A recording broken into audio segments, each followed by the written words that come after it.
Hallo und herzlich willkommen zurück zu einem neuen Flive PC bzw. Flive Online Video. Ja, in diesem Video geht es vor allem um das letzte Video, was ich gemacht habe. Da ging es ja um Scam Gempion, die mir meine Auszahlung quasi verschluckt hatten, vernichtet hatten, verloren hatten, wie auch immer. Und ich kann euch endlich den Follow-up geben, den vollständigen, weil den Credit habe ich tatsächlich schon früher zurückbekommen. Das habe ich auch schon am Freitag im Stream gesagt. Das ist jetzt tatsächlich schon ein paar Tage her. Also nur noch mal kurz, um zu wiederholen, worum es geht, für die Leute, die es vielleicht nicht mitbekommen haben. Also Gempion, da kann man ja momentan Flive-Tournaments spielen, bekommt dann eine Tauschwährung, die man wiederum gegen die Kryptowährung GemHub Token eintauschen kann. Und das Ganze funktioniert halt so, du kannst eine Tauschwährung auf der Webseite quasi auszahlen lassen an eine Wallet und kriegst dann auf deiner Wallet logischerweise die richtigen Token. Und bei mir war es so, meine letzte und größte Überweisung kam halt einfach nie an. Mein Credit auf der Website war weg, meine Tauschcredit war weg, aber ich habe die Kryptowährung nie bekommen.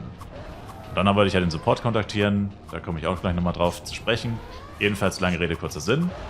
Ich habe es dann tatsächlich refilled bekommen, sie haben meine Balance refilled. Das hat aber natürlich nicht, also deswegen habe ich nicht sofort ein Video darüber gemacht, dass sie es refilled hatten.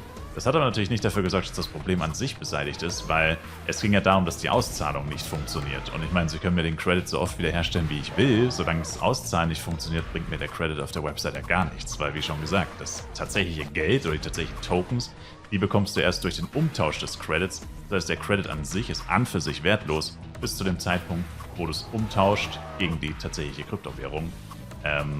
Genau. Und deswegen musst du jetzt halt darauf warten, dass ich eben nicht nur den Restore bekomme, den Restock, den Refill, wie auch immer, sondern auch tatsächlich nochmal eine Auszahlung beantrage, die dann wieder erst genehmigt werden muss und ich tatsächlich das Geld auf dem Konto habe und das ist heute passiert. Heute habe ich jetzt die Auszahlung tatsächlich bekommen, war jetzt natürlich noch ein kleines bisschen größer, weil in der Zeit kam ja auch wieder ein bisschen Credit dazu sozusagen. Aber ich habe jetzt das Geld tatsächlich bekommen auf meine Wallet, ich habe die Tokens und alles ist wieder tutti frutti, kann man so sagen. Ja, aber man muss natürlich trotzdem sagen, insgesamt war die Experience halt trotzdem nicht so geil und ich finde halt vor allem der größte Kritikpunkt meiner Meinung nach bleibt halt bestehen. Und zwar war ja auch ein großes Geraffel, also warum das wahrscheinlich auch so lange gedauert hat, war ja, dass ich erstmal E-Mails geschrieben habe, die nicht ankamen. Und dann war ja das Problem, dass ich erst auf Discord gucken musste, wem ich da überhaupt schreiben kann. Da muss ich da auch nochmal einen Tag warten und so. Und lauter solche Sachen. Und das Grundproblem quasi, hey, man kann euch keine E-Mails schreiben, das haben sie komplett ignoriert. Also das ist so ein Punkt, den ich trotzdem noch ein bisschen ankreiden muss. Ich meine, ist jetzt vielleicht nicht so ultra schlimm, wenn sie auf Discord auch Support anbieten. Aber ich persönlich bin kein Fan von diesem Discord-Support, dass du immer erst irgendwo hingehen musst. Da musst du dort fragen, hey, wem darf ich überhaupt schreiben? Weil wenn man einfach so ungefragt irgendwelchen Moderatoren oder Discord Admins schreibt, heißt es ja meistens, das darf man nicht, dann wird man sofort gebannt oder so. Oder dann ist man direkt der Arsch quasi so ein bisschen, weil man die Regeln nicht hat, aber man hat halt einfach ein Problem und will einfach nur Hilfe. Also finde ich grundsätzlich nicht so gut. Ich mag Discord als offizielle Support-Plattform überhaupt nicht. Ich finde, es wirkt extrem unprofessionell, über Privatnachrichten auf Discord was auszutauschen. Discord wurde, glaube ich, auch schon öfter gehackt. Also ich weiß auch nicht, wie es da aussieht, wenn ich da jetzt irgendwie meine Wallet und so verschicke, ob das dann wirklich so gut ist, über Discord so Zahlungsdaten und sowas zu... Also lauter solche Sachen halt. Finde ich einfach nicht so schön, muss ich sagen. Ich mache sowas lieber per E-Mail tatsächlich. Und ja, keine Ahnung. Bin ich vielleicht ein bisschen altmodisch, keine Ahnung, aber ich mag Discord, was das angeht, einfach nicht. Ich finde, dafür ist Discord einfach nicht gemacht. Und ja, lange Rede, kurzer Sinn. Trotzdem war die Overall, also das Ende war auf jeden Fall positiv. Die Overall Experience war deutlich, würde ich sagen, mittelmäßig, weil es hat extrem schlecht angefangen. Weil es hätte auch deutlich schneller gehen können, wenn das mit der E-Mail einfach funktioniert hätte. Dann hätte ich meinen Credit wahrscheinlich vor einer Woche schon zurückbekommen und die Auszahlung direkt nochmal machen können. Aber dadurch, dass es halt sich halt dann durch, wie gesagt, Discord und so extrem gezogen hat, war das dann halt insgesamt nicht so einfach. Das Wichtigste aber, muss man natürlich trotzdem festhalten, ist, es ist kein Scam, das ist schon mal das Wichtigste. Und ja, also wie gesagt, kann man jetzt drüber streiten, ob das jetzt so schlimm war. Man muss vielleicht auch noch eine Sache ihnen zugute halten. Gempion ist noch relativ neu, also vielleicht haben die irgendwie, keine Ahnung, ich weiß nicht, wie das abläuft mit so einer E-Mail, die vielleicht viele Anfragen bekommt oder viele Abwicklungen hat. Vielleicht haben die da, keine Ahnung, Probleme, das intern umzustrukturieren oder so und deswegen war es unerreichbar oder ist es jetzt erstmal unerreichbar oder wie auch immer. Wird sich ja vielleicht auch noch bessern, also kann man vielleicht auch nochmal ein Auge zudrücken.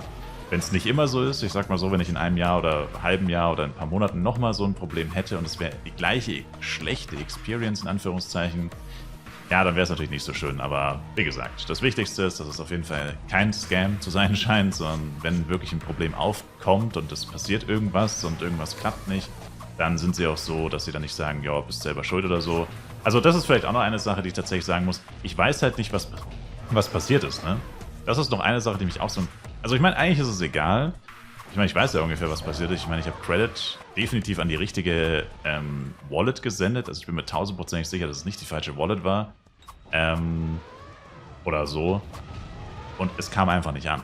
Ja, und ich sag mal so, wenn ich jetzt wirklich einen krassen Fehler gemacht hätte und es deswegen passiert ist, ja, dann hätten sie bestimmt gesagt, hey, pass mal auf, da können wir jetzt auch nichts machen, du hast halt einfach eine falsche Wallet-Adresse eingegeben oder so. Hätte ich ja verstanden, ne? Ich habe ja gesagt, wenn es wirklich mein Fehler war, dann passt, aber ich muss halt wissen, was passiert ist, damit es mir halt nicht nochmal passieren kann. Und war aber nicht so, sondern anscheinend war es halt wirklich irgendwie ein technisches Problem oder so, aber wie gesagt, wurde mir nicht gesagt, weswegen das quasi nicht funktioniert hat, diese Auszahlung. Aber ja, lange Rede, kurzer Sinn, alles wieder Paletti. Und ja, hat mich jetzt schon ein bisschen erleichtert, weil wir haben jetzt, wie gesagt, schon ein bisschen Zeit hier investiert und ich meine, indirekt habe ich ja auch ein bisschen Werbung dafür gemacht, auch wenn trotzdem nicht so ultra viele Leute an diesen Tournaments teilnehmen, aber ist ja egal. Ja, und deswegen hätte es mich jetzt halt schon geärgert, wenn das dann alles irgendwie für die Katz gewesen wäre, weil es sich letztendlich einfach als Scam herausgestellt hat, aber also ich meine, das wäre schon extrem unwahrscheinlich gewesen, weil da hängt ja doch ein bisschen mehr dran, die ganze Reputation von Flyve, mehr oder weniger hängt ja auch daran, also dass sie jetzt nicht einfach rumlaufen und Leute scammen oder direkter Scam ist es eigentlich gar nicht, weil ich habe ja kein Geld einbezahlt, also sie hätten mir auf jeden Fall kein Geld geklaut oder so, aber naja, lange Rede, kurzer Sinn, es passt auf jeden Fall. Und das ist schön. Das ist schön, weil ich muss sagen, das bisschen Flyve PC Casual spielen ist schon cool auf jeden Fall. Die Abwechslung, die Unterschiede zu Flyve Universe ab und zu sich mal wieder vor Augen zu halten und so, ist schon nice. Und es ist einfach immer noch echt erstaunlich und gut auf jeden Fall, dass es Flyve PC überhaupt noch gibt, dass es immer noch online ist, dass wir immer noch eine Community hier haben. Und das ist auf jeden Fall auch echt cool. Und ich denke, die Tournaments, wenn überhaupt, sorgen nur dafür, dass wieder ab und zu noch ein paar zusätzliche Leute dazukommen. Oder eben Leute, die vielleicht schon lange nicht mehr so genau wissen, was sie in dem Game eigentlich noch machen sollen, haben wieder eine neue Aufgabe irgendwie vor sich oder so. Also hat eigentlich, finde ich, viele positive Aspekte, nur halt dann nicht, wenn es ein Scam wäre, aber wie gesagt, ist es ja nicht. Und von dem her ist es auf jeden Fall nice. Genau, und ja, was gibt es sonst noch so zu berichten? Also ich habe meine ersten Boxen, glaube ich, umgetauscht. Habe ich die hier dabei? Ah ja, genau, ich habe meine ersten 100 Milli Monka Schokoladenboxen umgetauscht. Also ich habe schon ein bisschen gefarmt, jetzt nicht allzu viel, aber ein bisschen. Und werde natürlich noch weiterhin farmen, so wie jetzt gerade. Einfach so ein bisschen ja, Casual Grind. Das nächste Tournament ist, glaube ich, auch noch im Event-Zeitraum, oder? Ja doch, müsste, glaube ich, auch noch im Event-Zeitraum sein. Weiß es nicht ganz genau die Eckdaten auswendig, aber ich glaube schon. Ja, ich werde dann am Ende wieder ein Box-Opening machen und hoffe mal drauf, dass ich ein bisschen CS bekomme. Wobei ich sagen muss, momentan ist es sowieso... Also das ist vielleicht eine Sache, die mich bei Flyve PC ein bisschen stört. Das kann ich jetzt bei Flyve Universe gar nicht so gut beurteilen. Müsste ich mal tatsächlich drauf achten. Weil ich in Flyve Universe so gut wie nie 1v1 spiele. Vor allem nicht Level und vor allem nicht mit so viel Schaden wie in Flyve PC. Aber was mich tatsächlich bei Flyve PC echt nervt, ist folgendes. Achtet mal auf meine Crits. Crittet kein einziges Mal. Ich mache hier One-Shots teilweise, ne? 86.000er Crits. Das waren jetzt 2 One-Shots. Und dann gibt es aber auch... Jetzt kommt natürlich... Da war gerade einer. 64.000. Also ich kann 86.000 critten, ich kann aber auch 64.000 critten. Und das ist etwas, was mich schon ganz schön triggert irgendwie. Also ich weiß gar nicht so hundertprozentig genau, woran das eigentlich liegt in Flyve PC. Ich bin mir ziemlich sicher, in Universe ist es nicht so extrem. Ich glaube, in Universe haben sie es tatsächlich ein bisschen anders gemacht, dass es nicht so extrem schwankt. Und warum das halt nervt, ist einfach aus dem Grund, naja, ich meine, ich könnte jetzt halt theoretisch zu viel höheren Monstern gehen und würde dann wahrscheinlich, oder was heißt viel höhere Monster, aber ich könnte jetzt zu höheren Monstern gehen und würde dann effektiv meinen Schaden, also rein aus einer Level-Perspektive, ich meine, ich level jetzt ja sowieso nicht, deswegen könnte es mir jetzt nicht, also von dem Standpunkt her aus wäre es egal, aber es ist ja ein grundsätzliches Problem, dass ich quasi sagen kann, okay, ich mache jetzt hier so viel Schaden, dass ich die One-Shotte. Das heißt, eigentlich verschwende ich ja so ein bisschen auch Schaden und ich könnte ja eigentlich auch zu höheren Monstern gehen, um diesen Schaden eben wieder, also nicht mehr zu verschwenden. Aber dann wiederum greifst du das nächste Monster an, machst plötzlich nur 64.000 und brauchst plötzlich 3 Schüsse für das Mob, weil es dann auch noch einmal blockt. hat einen hat einen Low-Crit überlebt, einmal geblockt und plötzlich brauche ich 3 Hits statt 1 Hit. Und wie bescheuert ist das? Ich meine, klar, dass ein Monster mal blockt und man es nicht one-shottet. Ich meine, das liegt einfach in der Natur der Sache. Es gibt halt Blockrate oder es gibt auch Miss, whatever. Das kann schon mal passieren, ja, ist dann halt so. Aber dass man noch einen dritten Hit dann braucht, das ist dann schon ganz schön ärgerlich. Weil ich meine, wenn ich jetzt, keine Ahnung, 75.000 mache, dann würde ich gern immer um die 75.000 machen. Dass es nicht immer genau 75.000 sind, ist auch irgendwo logisch. Aber bei Magierklassen ist es ja in der Regel so, die machen ja eigentlich auch immer ziemlich genau den gleichen Schaden. Da schwankt das wirklich nur um 1er, 10er oder maximal 100er Schwellen, also wirklich im Minimalbereich. Bei den Crit-Klassen einfach über 20.000 und das auch schon jetzt in einem relativen Low-Level. Also ich meine, ich bin jetzt ja nicht mal High-Level, ich bin Level 111, trage einen clean Luzagas-Bogen. Gut, Christmas Dinner Set, aber ist auch clean, das ist jetzt auch nichts Gigantisches. CS und so ist jetzt, also es ist auf jeden Fall jetzt nicht das Endgame-Equipment. Es ist sehr gut, aber es ist weit entfernt von dem, was noch möglich wäre.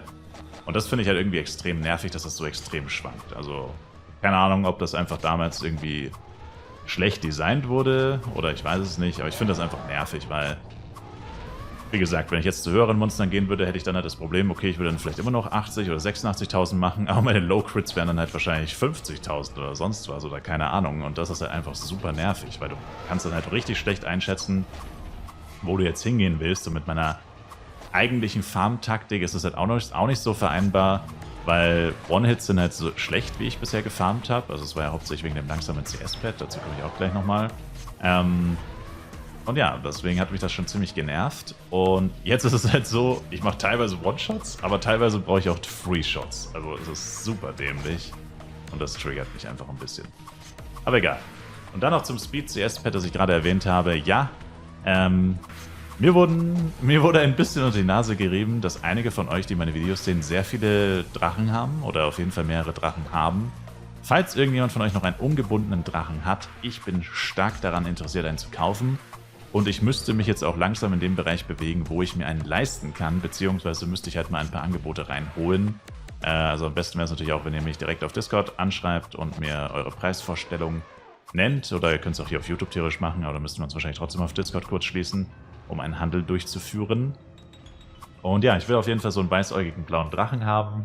Ich bin mir bewusst, dass er sehr teuer ist, aber ich persönlich gehe davon aus, dass es so schnell kein neues CS-Pad geben wird, beziehungsweise nicht, dass ich es bekommen werde. Also den ungebundenen Drachen wäre jetzt schon cool und das letzte Mal war es ja so, den ungebundenen hatten wir nur durch Drachenfarmen bekommen, worauf ich nicht so viel Lust hatte.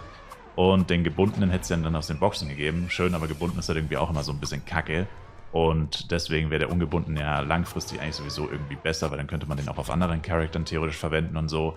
Und ja, deswegen will ich jetzt einfach den ungebundenen Drachen doch kaufen. Und wie gesagt, habe jetzt ein bisschen Sachen verkauft, ein bisschen Power-Ups verkauft. Ich werde auch noch weiter Sachen verkaufen. Und hoffentlich reicht das für die Preisvorstellungen. Also ich habe schon so ein paar Preise gehört. Und ja, mal schauen. Auf jeden Fall könnt ihr mir da, wie gesagt, gerne Angebote machen. Und ja, ansonsten wird einfach weiter gegrindet, weiter casual gegrindet, weiter Genpion gespielt, Tournaments gespielt und so weiter. Und ja, das war es eigentlich auch schon wieder. Also, Ende gut, alles gut, schätze ich mal. Das heißt auf jeden Fall, auch wenn ihr mal ein Problem haben solltet bei Genpion oder so, ja, müsst ihr halt hoffen, dass ihr dem Support eine E-Mail schreiben könnt, Kappa, dem Support eine E-Mail schreiben könnt. Und ansonsten ja, müsst ihr halt über Discord, über den Gem Hub Discord, nicht über Genpion, sondern über Gem Hub Discord nach Support fragen. Okay, das war's mit dem Video. Ich sage danke euch vielmals fürs Zuschauen. Ich würde mich selber ein Like, Kommentar, ein Abo von euch freuen. Schaut auf jeden Fall auch im Livestream vorbei. Twitch-Link ist in der Videobeschreibung. Bis zum nächsten Mal. Macht's gut und ciao, ciao.